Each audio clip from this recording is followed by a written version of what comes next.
Boa noite a todos os irmãos. Vamos dar início aqui à leitura hoje, né, nessa sexta-feira.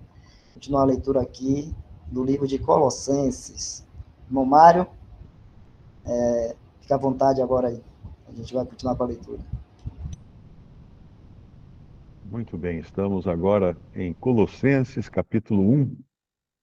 Essa carta vai nos levar a passear em lugares maravilhosos, quando apresenta a pessoa de nosso Senhor Jesus Cristo.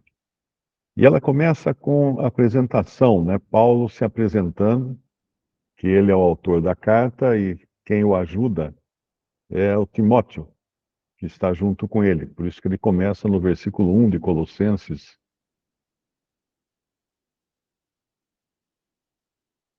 Então, Paulo começa no versículo 1 de Colossenses 1. Paulo, apóstolo de Jesus Cristo, pela vontade de Deus, e o irmão Timóteo.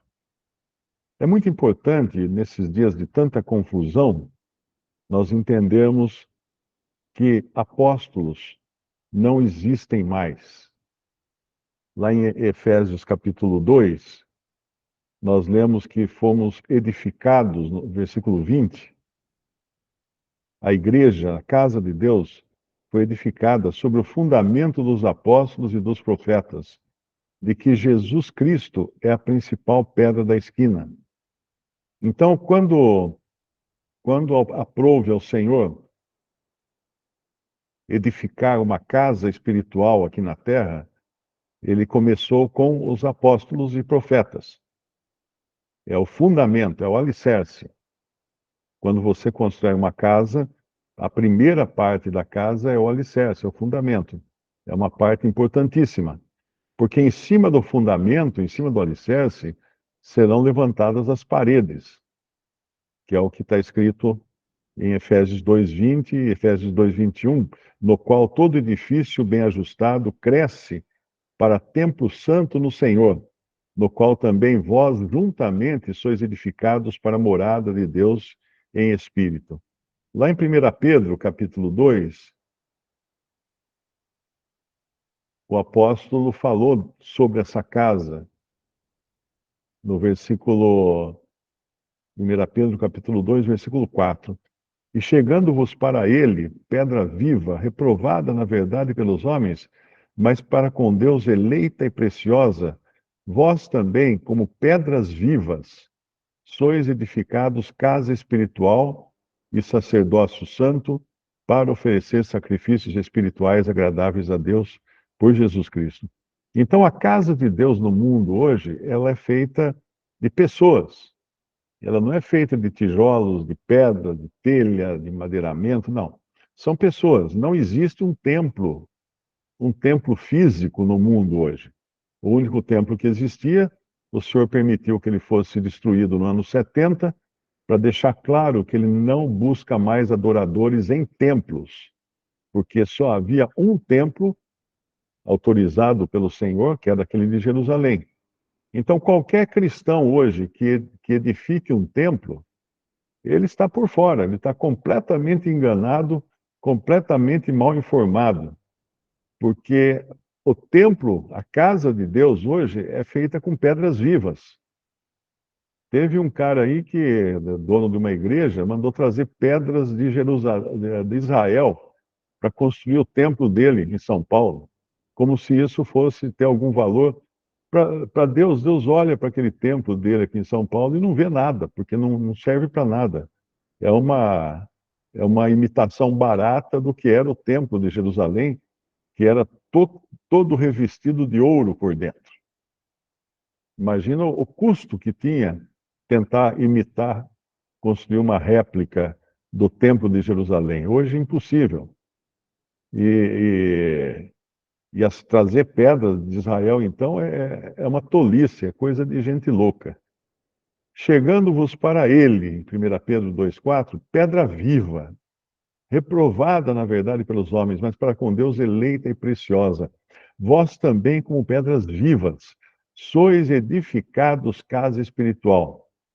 Então, esse é o verdadeiro templo que Deus reconhece hoje na terra. Aquele formado pelas pedras vivas, Mas voltando então lá em Colossenses capítulo 1, os apóstolos eram um dos 5 dons de Cristo. Lá em Efésios capítulo 4, nós aprendemos que Cristo, tendo subido ao alto, levou o cativo o cativeiro e deu dons aos homens. Efésios 4, 8. E no versículo 11, ele mesmo deu uns para apóstolos e outros para profetas, e outros para evangelistas, e outros para pastores e doutores, querendo o aperfeiçoamento dos santos para a obra do ministério e para a edificação do corpo de Cristo. Então nós já vimos que os apóstolos e profetas formaram o fundamento, ou o alicerce, da casa de Deus aqui na terra. Então, feito o alicerce, você não constrói mais nada de alicerce nas paredes. Não tem que colocar algum outro tipo de pedra nas paredes. As paredes agora são as pedras vivas, são todos os salvos por Cristo, que são as paredes dessa casa espiritual. Eu, quando estudei arquitetura, tinha um colega que era inclusive, ele é um músico também, ele faz shows de violão, ele toca muito bem violão.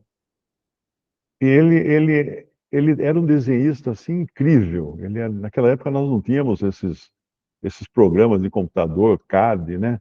Quando você desenhava era tudo na mão, não, tudo. E quando fazia aquelas perspectivas de prédios que você encontra geralmente em estandes de vendas, né, de apartamentos, tem no stand aquela perspectiva bonita de prédio. Hoje é tudo feito com computador, mas naquela época era tudo feito à mão.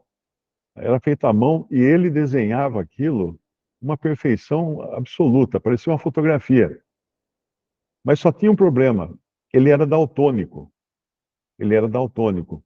Então ele pintava depois tudo com lápis de cor, e aquelas caixas de lápis de cor que vem um monte de cores diferentes, uma infinidade de cores, mas ele não podia deixar que ninguém mexesse na caixa de lápis de cor, porque ele sabia onde estava cada cor. Ele não conseguia identificar cores, algumas cores, por ser daltônico, né? O daltônico confunde. Tem algumas cores que ele vê cinza. Ele não vê a cor que é. O vermelho, por exemplo, ele vê cinza. E era estranho você olhar algum desenho dele acabado, uma perspectiva acabada de um prédio, e lindíssima, né? Tudo certinho. De repente você via um risco vermelho no meio da perspectiva. O que foi aquilo?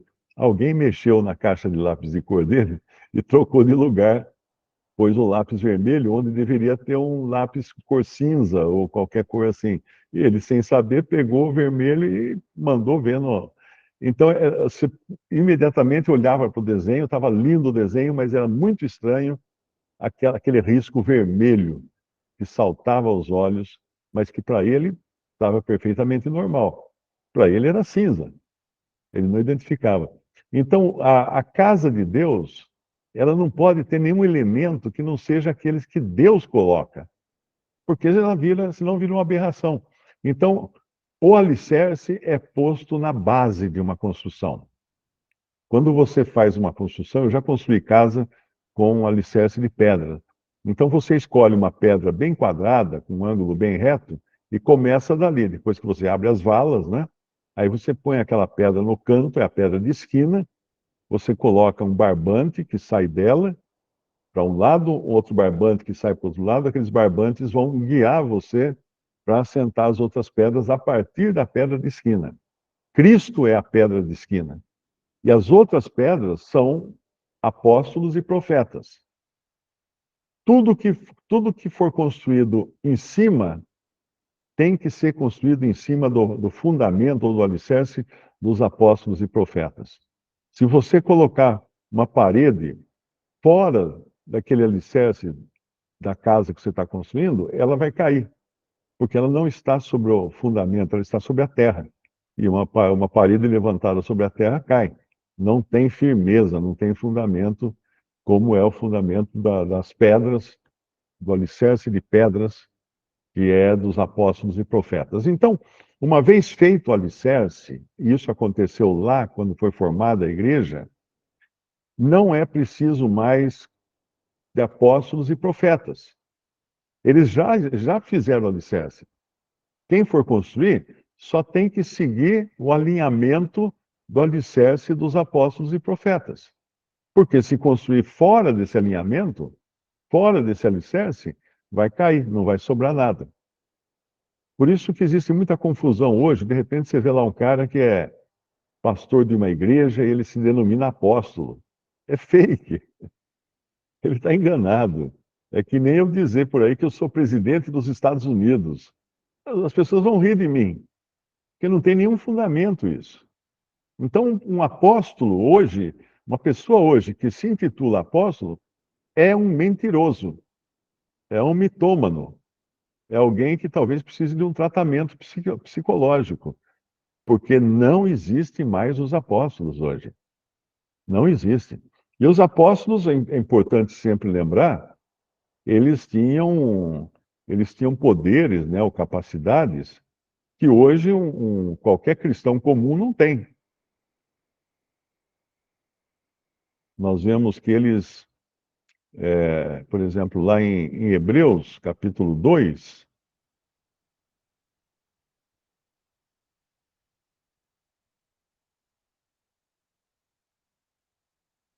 Hebreus capítulo 2, versículo 3, como escaparemos nós se não atentarmos para uma tão grande salvação,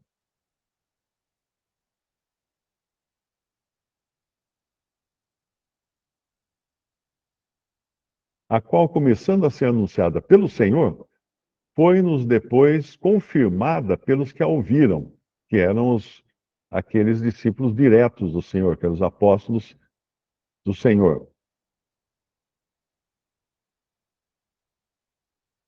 Testificando também Deus com eles, ou seja, Deus dando provas por intermédio deles, por sinais e milagres e várias maravilhas dos dons do Espírito Santo distribuídos por sua vontade. Então, um apóstolo, ele tinha poder, ele tinha capacidade de fazer maravilhas, de fazer milagres, porque ele foi capacitado para isso, ele recebeu essa capacitação do próprio Senhor. Voltando lá então para o nosso capítulo de Hebreus 13, perdão, não é Hebreus, Colossenses 1. Então, Paulo, apóstolo de Jesus Cristo, lembrando mais uma vez que não tem ninguém mais que possa levar o título de apóstolo, pela vontade de Deus, ou seja, são apóstolos, eram apóstolos porque foram chamados pelo Senhor Jesus. O último foi Paulo, que teve um encontro com o Senhor no caminho de Damasco, mas o Senhor o chamou. O Senhor falou, o Senhor deu testemunho de quem era Paulo e do que seria feito dele, qual seria o trabalho dele. Então, pela vontade de Deus, e o irmão Timóteo. O versículo 2 diz para quem é essa carta. Obviamente, não foi uma carta escrita para o cemitério. Nenhum apóstolo aqui escrevia cartas para o cemitério. Por que eu estou dizendo isso? Porque ao escrever aos santos,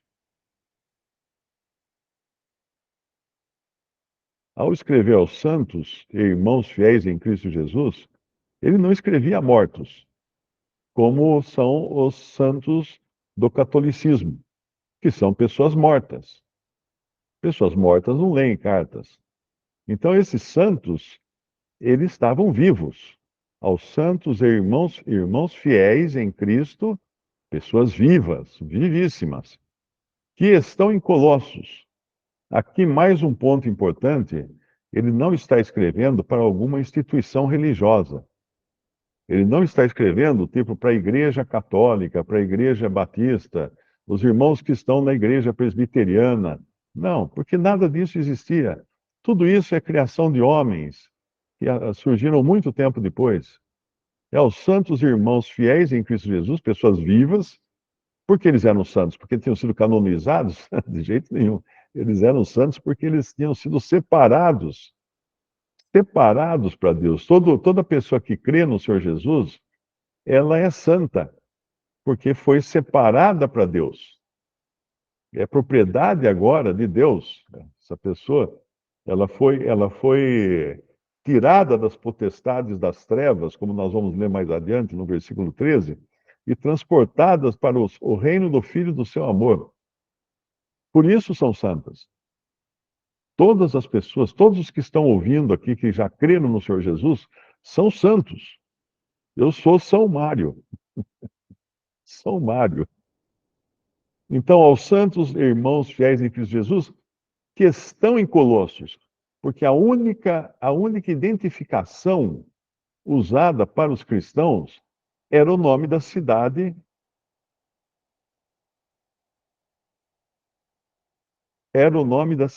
onde eles estavam congregados.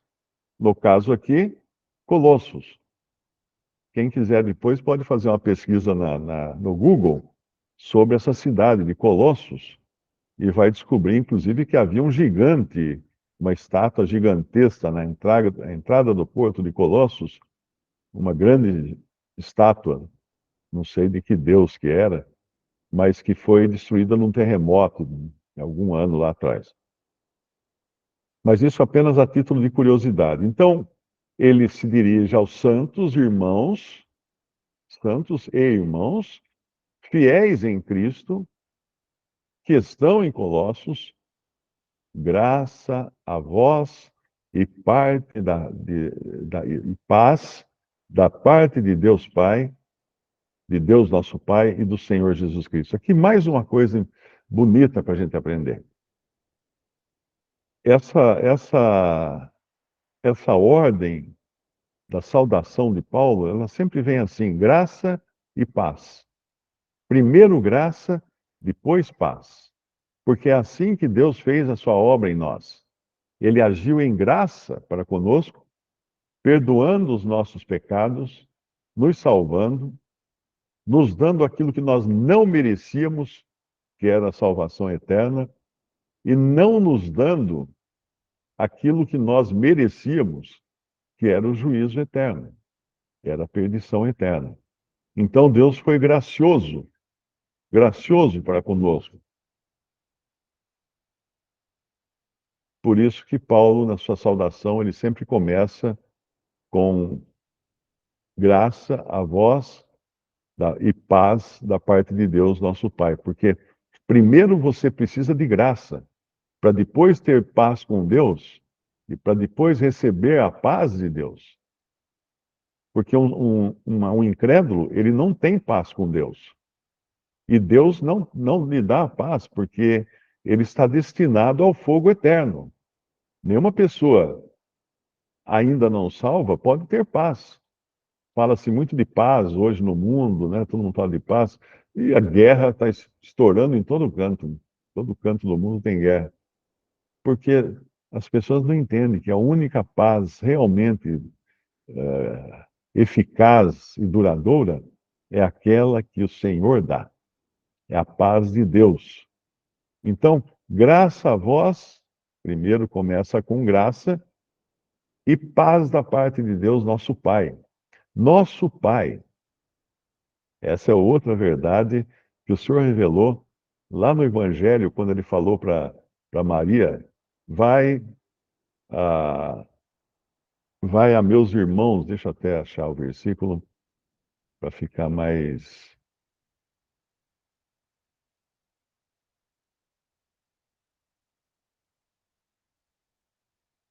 É,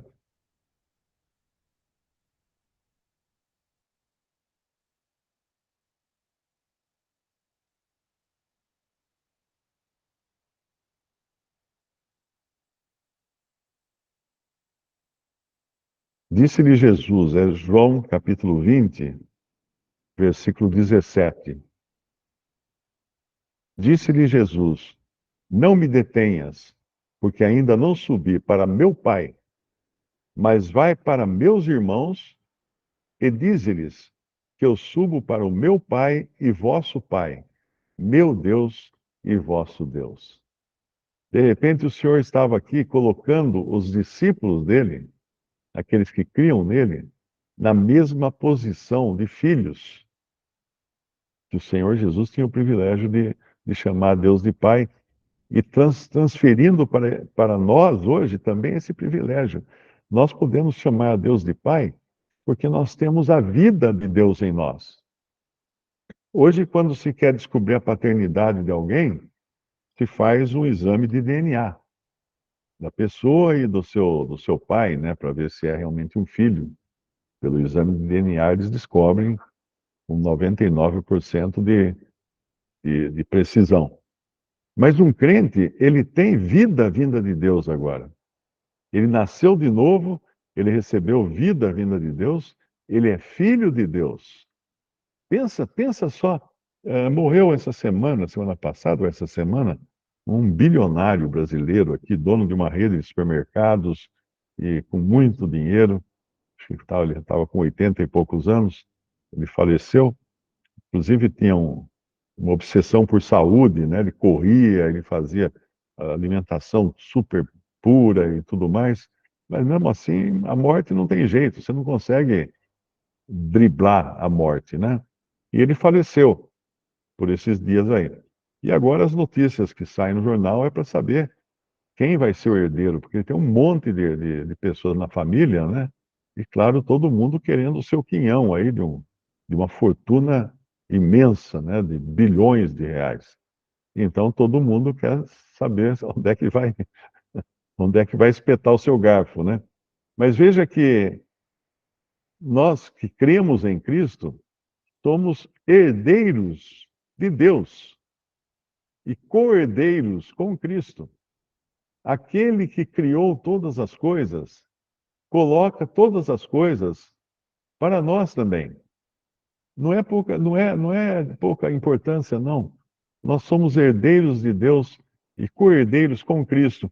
Então podemos chamar a Deus de nosso Pai. Graça a vós e paz da parte de Deus, nosso Pai, e do Senhor Jesus Cristo. Deus nos olha e nos vê na mesma posição de filhos, como ele vê o seu próprio filho, o Senhor Jesus Cristo. E então, no versículo 4, ele fala: porquanto ouvimos da vossa fé em Cristo Jesus e do amor que tendes para com todos os santos, por causa da esperança que vos está reservada nos céus, da qual já antes ouvistes pela palavra da verdade do Evangelho. Olha que interessante aqui, três coisas que nos acompanham agora, que fomos salvos por Cristo. Porquanto ouvimos da vossa fé em Cristo Jesus. Essa é a porta de entrada. Nós entramos nessa posição tão bendita e tão privilegiada pela fé em Cristo Jesus. Se alguém que está me ouvindo ainda não creu em Cristo Jesus, não tem esse relacionamento de intimidade, de familiaridade com Deus, ao ponto de poder chamá-lo de Pai. Eu recebo tantas mensagens e é sempre assim: Mário, que o Eterno te abençoe, que o Eterno possa não sei o quê, que o Deus Altíssimo não sei o quê. A pessoa ainda não entendeu. Não entendeu. É como um filho chamar o pai de doutor, né? O filho de um médico, né? Imagina o filho de um médico, se ele entra na casa dele e chama o pai de doutor. Ô doutor fulano. Ele não chama o pai de doutor, ele chama o pai de pai.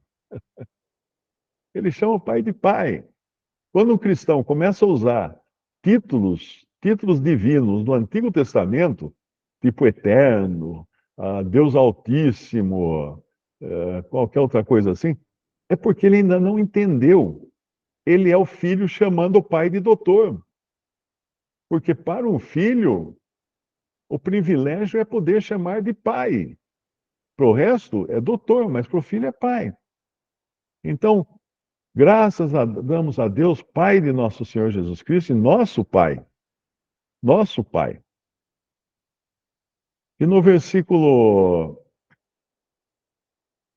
no versículo 4, porquanto ouvimos da vossa fé em Cristo Jesus, essa é a porta de entrada, pela qual nós recebemos o privilégio de chamar Deus de Pai e de sermos filhos de Deus.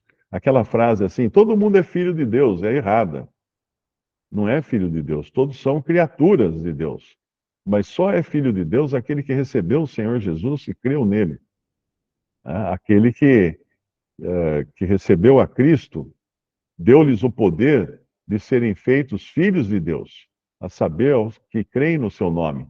Isso está no capítulo 1 do Evangelho de João. E depois que ele fala da vossa fé em Cristo, no versículo 4, ele fala e do amor que tendes para com todos os santos, porque uma fé verdadeira, ela vai produzir amor, ela vai se expressar em amor. Amor não é uma coisa que a gente consiga produzir naturalmente, não. Existe o amor natural, existe o amor dos filhos, o amor dos pais, o amor dos amigos, existe o amor até dos animais, um animal pelo outro, tudo isso existe. Mas o amor de Deus que é derramado em nossos corações, isso só os que creram em Jesus podem ter esse amor. E esse amor que tendes para com todos os santos. É muito, muito interessante quando a gente está viajando no exterior, por exemplo, e encontra algum irmão em Cristo que a gente nem conhecia. E de repente, numa conversa, alguma coisa, você é crente? Eu também sou crente. Irmão, não sei o quê. De repente você está falando com um parente seu. De repente você está falando com alguém que você nunca mais vai se separar dessa pessoa. Ainda que ali no exterior, talvez um viaje para um país, outro viaje para o outro, mas nós sabemos que vamos nos encontrar no final. Nós vamos nos encontrar.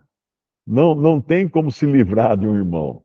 Se você tem alguma birra contra algum irmão, alguma rusga contra algum irmão aqui nesta vida, resolva isso logo, porque você vai ter que passar a eternidade com ele.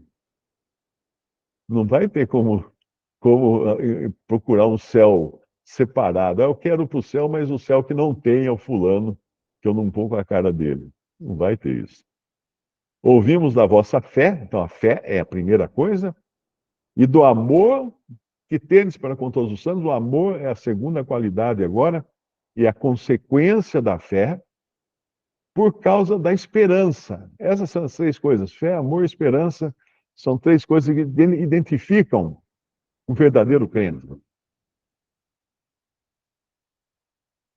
Fé, amor e esperança, que vos está reservada nos céus, da qual já antes ouvistes pela palavra da verdade do Evangelho. Então isso está reservado para nós no céu. Eu não tenho nada que qualquer outro crente não possa ter. Todos os salvos têm igual acesso ao Pai e têm iguais privilégios reservados no céu. Quando nós lemos Efésios capítulo 1, nós aprendemos que no versículo 3, olha o versículo 2, Efésios capítulo 1, mais uma vez aqui aquela ordem, né? A vós graça e paz da parte de Deus nosso Pai e do Senhor Jesus Cristo. E no versículo 3, bendito o Deus e Pai de nosso Senhor Jesus Cristo, o qual nos abençoou com todas as bênçãos espirituais nos lugares celestiais em Cristo. Então, muitos cristãos, denominados cristãos, vivem buscando bênçãos.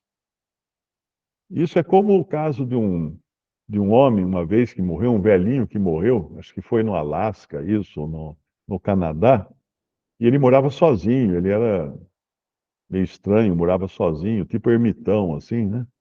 Uma casa pobre, um casebre caindo aos pedaços. E depois que morreu, as pessoas foram lá para tirar as coisas, para limpar, para derrubar a casa, fazer alguma coisa. Uma casinha, né, no meio do mato. E aí perceberam que tinha uma pedra segurando a porta. quando abria a porta, ele colocava uma pedra grande para segurar a porta. E alguém raspou a pedra e descobriu que aquela pedra era uma pepita de ouro gigante. Aquele velhinho viveu a vida inteira na miséria e punha a pedra para segurar a porta aberta, porque ele nunca percebeu que ele tinha um tesouro ali. Ele deve ter encontrado essa pedra ali no meio do mato e achou bonita, achou pesada, né? Porque o ouro pesa. O ouro é que nem chumbo, né? É super pesado. E ficou anos com essa pedra segurando a porta da sua casinha. Então, muitos cristãos ficam vivendo, correm atrás de bênçãos e não perceberam ainda que Cristo, Deus Pai, nos abençoou com todas as bênçãos espirituais nos lugares celestiais em Cristo. No mundo, talvez nós não tenhamos nada dessas bênçãos ainda. Temos as misericórdias de Deus em cuidar de nós, em suprir as nossas necessidades, mas nem sempre vemos todas essas bênçãos reveladas materialmente nesta vida. Mas temos elas. O importante é saber que nós já fomos abençoados. Com quantas bênçãos? Com todas as bênçãos espirituais nos lugares celestiais em Cristo Jesus. Voltando lá em Colossenses, então, fé, amor e esperança, que vos está reservada nos céus, da qual já antes ouvistes pela palavra da verdade do Evangelho. Versículo 5. O que confirma a nossa fé, o que confirma o nosso amor, o que confirma a esperança que temos, é a palavra da verdade do Evangelho. É nada mais. Uma pessoa que não crê na palavra de Deus, ela não consegue viver desfrutando das coisas que Deus tem preparado para ela. Por causa da esperança que vos está reservada nos céus, da qual já antes ouvistes pela palavra da verdade do Evangelho. E aí no versículo 6, que já chegou a vós, como também está em todo o mundo, e já vai frutificando, como também entre vós, desde o dia em que ouvistes e conhecestes a graça de Deus em verdade. Deixa eu fechar a janela ali, que começou uma chuva forte aqui, dá licença. Dá um minuto aí que eu já volto.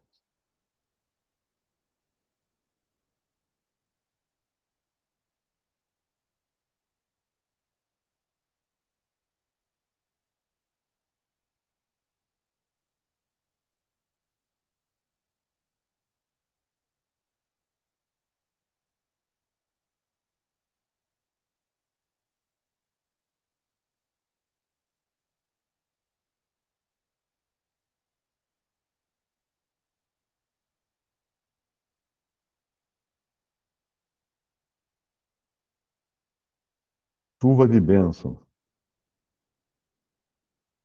Chuva de bênção veremos. Onde estávamos então? A palavra da verdade do Evangelho, que já chegou a vós, como também está em todo o mundo. Alguém já podia pensar assim, mas espera aí, isso aí foi no primeiro século, o Evangelho já estava em todo o mundo? Essa é uma forma de dizer, né? Porque pensa que no dia em que foi formada a igreja, tinha homens de 18 nações lá em Jerusalém. Esses homens de 18 nações voltaram para as suas nações, para os seus países, e certamente propagaram o evangelho nos seus países também. Então, realmente, o evangelho teve uma, uma, uma dispersão muito grande, logo no primeiro século. Mas isso significa apenas que não que todas as pessoas escutaram, mas estava em todo lugar. É como mais ou menos funciona o diário oficial, não é? Quando o governo determina alguma coisa, é publicada no o diário oficial do governo. Então, todos os dias, eu acho, não sei se é diário oficial, uh, deve ser diário oficial, porque é todos os dias, né? Então, eles publicam lá as leis, as determinações do governo e tal. E segundo a lei, ninguém pode dizer que desconhece uma lei, se ela já é pública. Então, no momento que é publicado no Diário Oficial, subentende-se que todo brasileiro tem conhecimento daquela lei, mesmo que não saiba nem ler, nem escrever, nem compre jornal. Mas ela foi tornada pública. Então, ninguém pode alegar que não sabia. Ninguém pode alegar desconhecimento de lei. Não, fica fácil, né? Ah, eu não sabia que a velocidade era. Não podia andar 500 por hora na rua. Não, isso foi publicado, foi tornado público. Então, o Evangelho ele foi, sim, tornado público em todo o mundo de então, porque muitas pessoas que escutaram lá em Jerusalém, depois viajaram para seus próprios países, eram 18 nações, se não me engano, e levaram a mensagem da graça de Deus em verdade. Aqui nós fazemos uma pausa para ver se tem alguma pergunta até aqui, né, para eu tomar uma água também.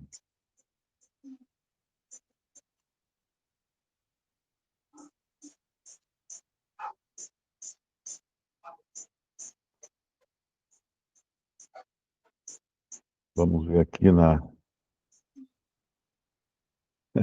Vamos fazer procissão para o Santo Mário.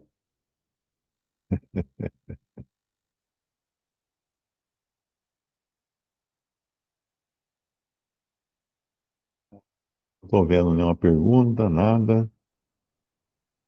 Vocês estão acordados ainda? Então vamos continuar. Vamos em frente, que atrás vem gente. Aqui, então, no versículo 7, como aprendesses de Epáfras, nosso amado conservo, que para vós é um fiel ministro de Cristo. Olha que maravilha. Maravilha ser chamado de fiel ministro de Cristo. O qual nos declarou também o vosso amor no Espírito.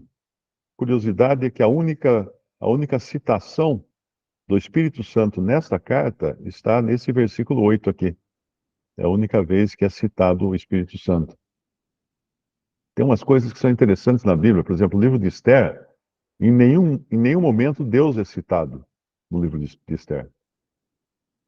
E mesmo assim ele faz parte da Bíblia, né? Aí o versículo 9: por esta razão, nós também, desde o dia em que o ouvimos, não cessamos de orar por vós e de pedir que sejais cheios do conhecimento. Aqui vem algumas coisas importantes agora, né? Cheios do conhecimento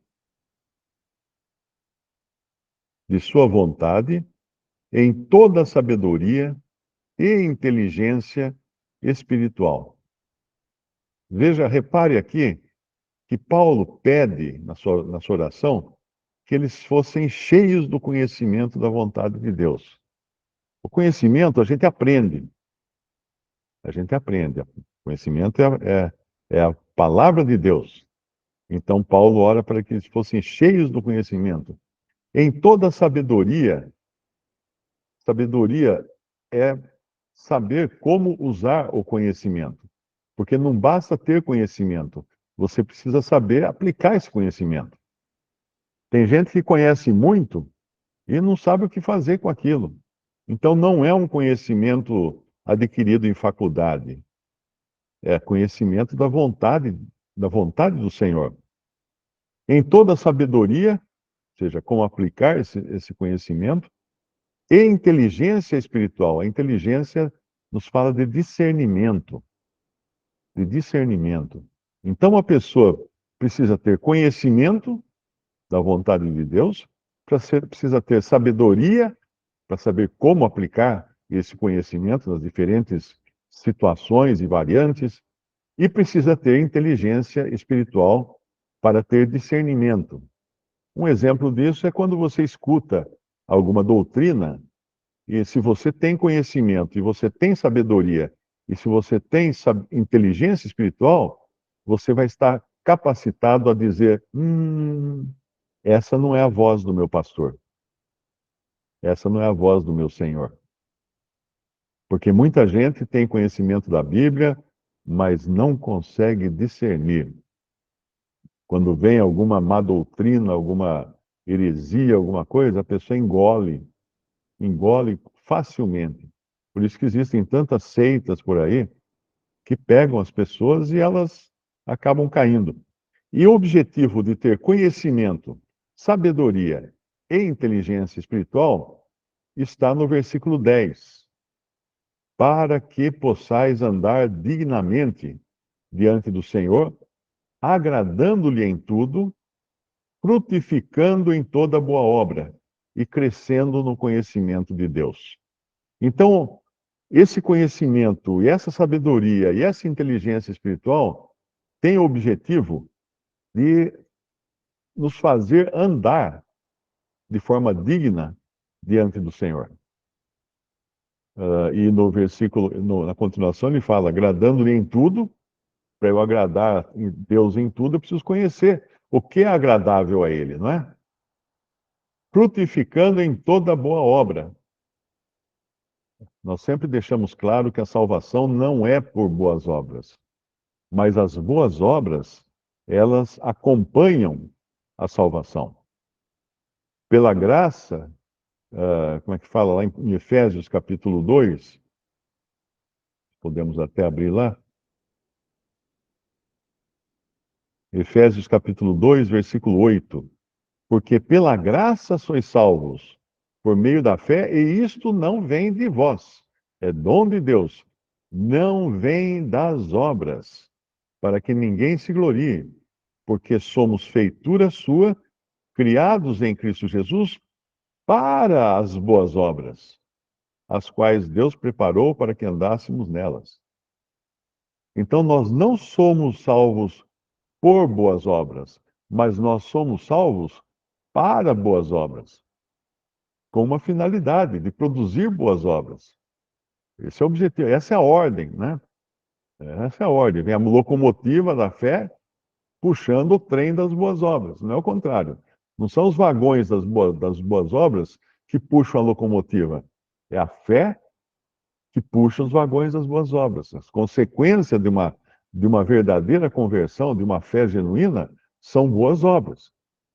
Não somos salvos para nós mesmos apenas. Eu fui salvo, e agora eu posso viver minha vida aqui, cair na gandaia, que não tem mais problema, estou perdoado. Não, você não entendeu, meu filho.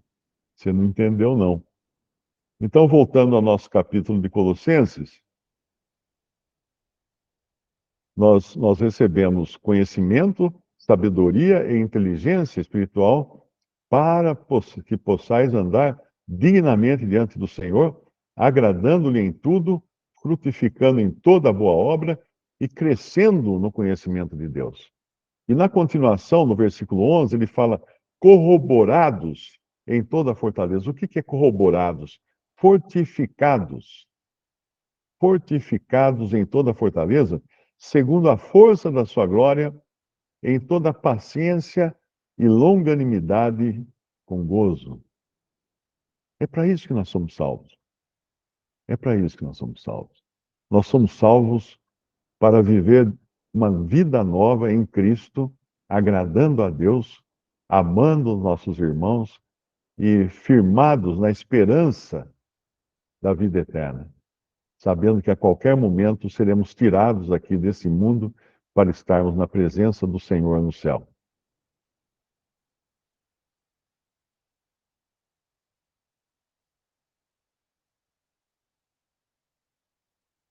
O Sérgio, o Sérgio colocou: compra a verdade e não a vendas. Sim, a sabedoria, a disciplina e o entendimento. Provérbios, o capítulo é 23 e o versículo acho que eu não tenho aqui.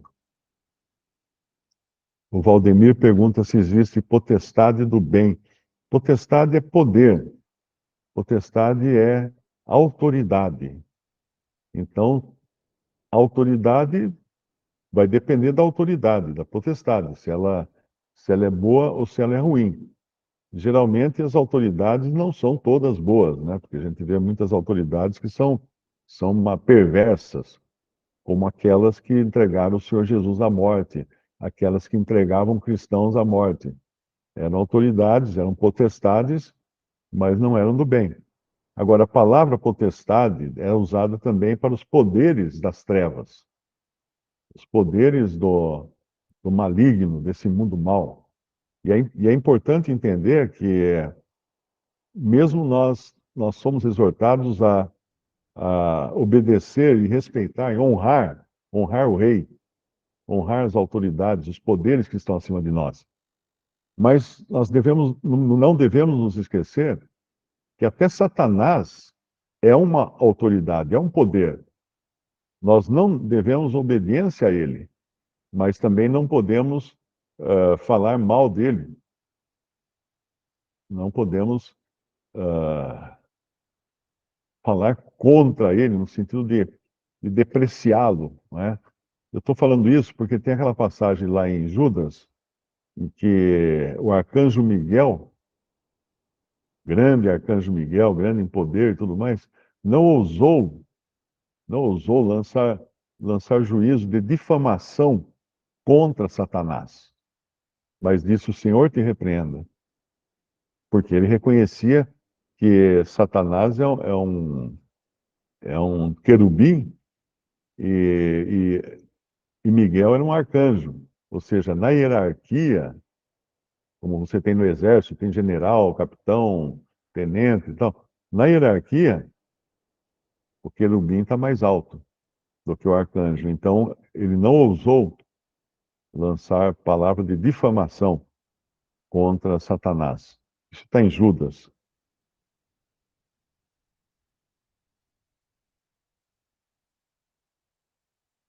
Mais alguma dúvida?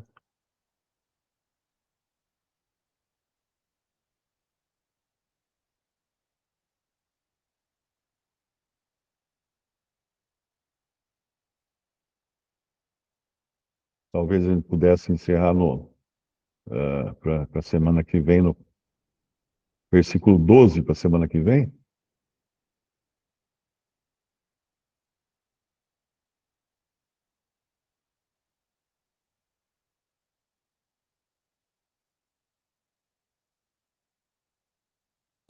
Salva aí, Jefferson. O Mário, só uma duvidazinha assim, uma explanação, mas nesse versículo 10, quando fala para que possais andar dignamente diante do Senhor, agradando-lhe em tudo. Está falando aí de boas obras? Exatamente. Frutificando em toda boa obra e crescendo no conhecimento de Deus. O conhecimento é dado em medida, né? Assim, à medida que nós avançamos. Nós não temos todo o conhecimento, nós não enxergamos a estrada inteira, né? Nós enxergamos onde o farol ilumina. Aí nós andamos um pouquinho, aí enxergamos mais um pedaço. Andamos um pouquinho, enxergamos mais um pedaço. É assim a vida do cristão. Nós não vemos a carreira inteira, mas nós vemos aquela que está diante de nós, na qual nós devemos andar. Nós vemos, andamos em cima dela. Anda mais um pouco, vemos mais um pouco, andamos em cima mais um pouco. Então, assim que é andar dignamente diante do Senhor, agradando-lhe em tudo, frutificando em toda boa obra e crescendo no conhecimento de Deus. Por isso que um cristão, ele deve estar sempre buscando conhecer a palavra de Deus, mas ele deve entender que aqui ainda, enquanto estamos aqui, nós não conheceremos tudo. Ainda não. Nós vamos conhecer tudo quando chegarmos na presença do Senhor. Normalmente as faculdades, né, as escolas de teologia, acham que quando o cara terminou o curso lá de 5 anos, ele já pode ser chamado de doutor em divindade, alguma coisa assim. Isso é uma bobagem muito grande. É uma bobagem muito grande. Nós vamos passar a vida aprendendo. A vida nós vamos passar aprendendo. E aprendendo para quê? Não é para fazer uma prova, não é para ganhar um título de doutor de alguma coisa. É para andar de maneira digna diante do Senhor.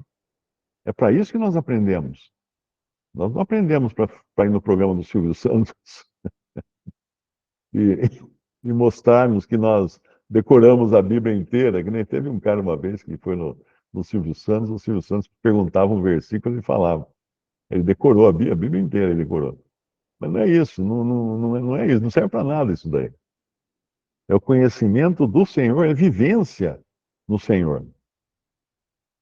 Andar dignamente diante do Senhor. Então, Mário, isso também fala para a gente sobre algo individual, vamos dizer assim, é uma coisa, é um caminhar pessoal da pessoa com o Senhor Jesus. Exatamente. A fé é individual. Uhum.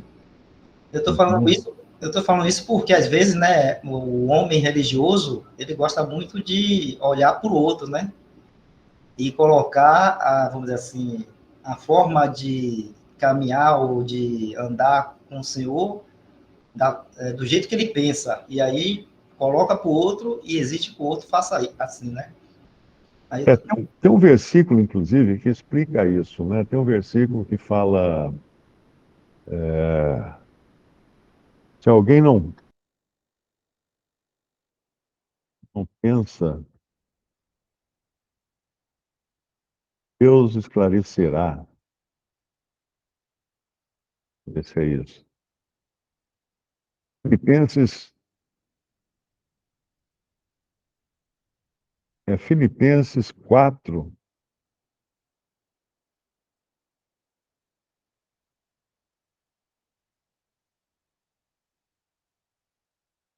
eu acho que é Filipenses 4, deixa eu ver.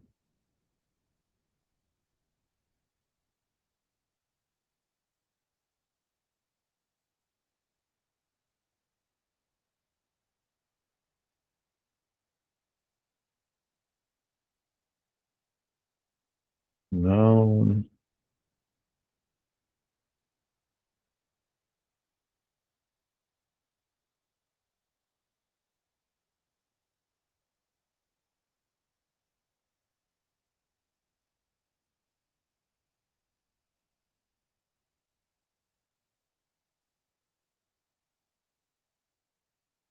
é Filipenses 3:15.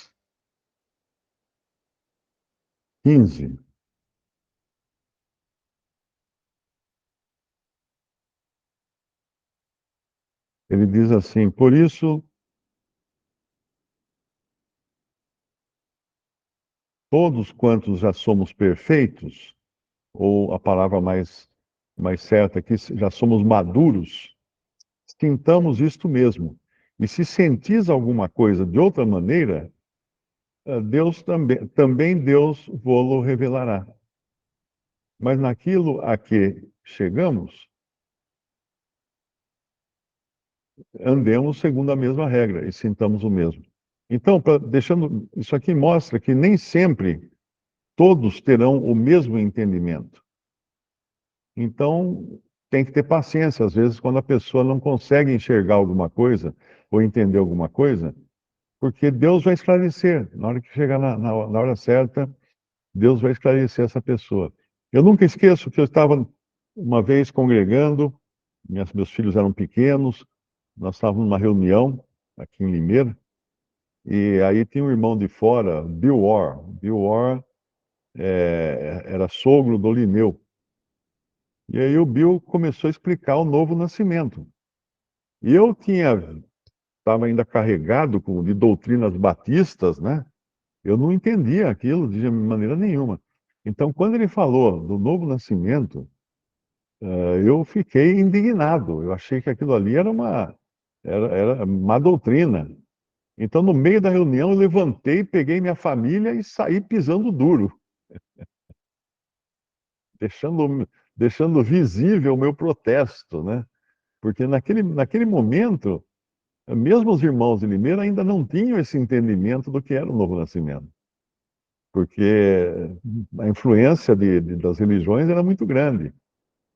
Mas depois eu fui entender que ninguém é salvo porque um dia acordou e teve uma grande ideia, falou assim, eu vou crer em Jesus. Não, o Senhor já tinha estava trabalhando nessa pessoa, incutindo vida através da palavra de Deus. Quer dizer, quando a pessoa tem um contato com a palavra de Deus, o Espírito Santo coloca vida nessa pessoa. Por isso que tem que nascer da água e do Espírito. A água é a água da palavra, não é água de batismo. É a água da palavra e do Espírito. Aí a pessoa recebe vida, ela estava morta nos seus delitos e pecados, agora ela tem vida, ela sente o peso dos seus pecados. Aí ela escuta o Evangelho, aí ela crê. Mas quem começou essa obra nela antes foi o próprio Deus. Não tem nada do homem na obra da salvação. A gente que acha que teve, mas não foi. Depois de salvos que nós descobrimos que todo o caminho, toda, toda a sequência de eventos tinha sido produzida por Deus. E só depois que eu fui aprender realmente o que era o novo nascimento.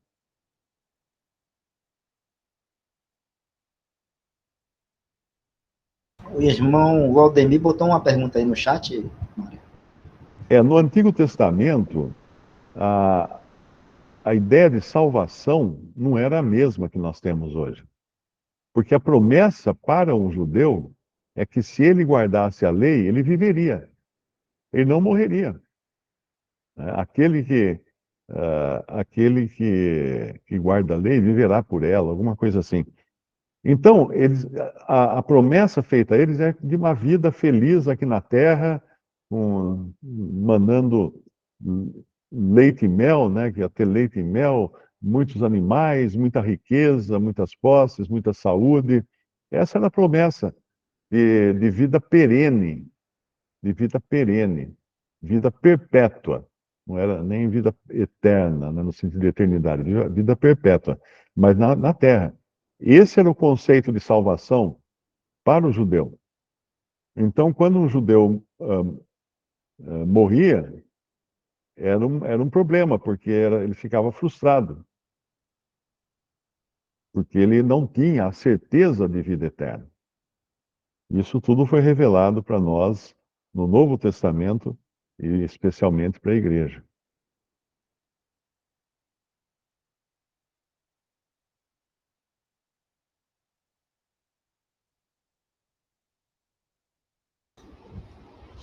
Ok, então, Jefferson já printou aí, né? Verso. Próxima semana, a partir do verso 13, não é isso, Mário? Isso. Ok. Vou estar parando aqui a gravação.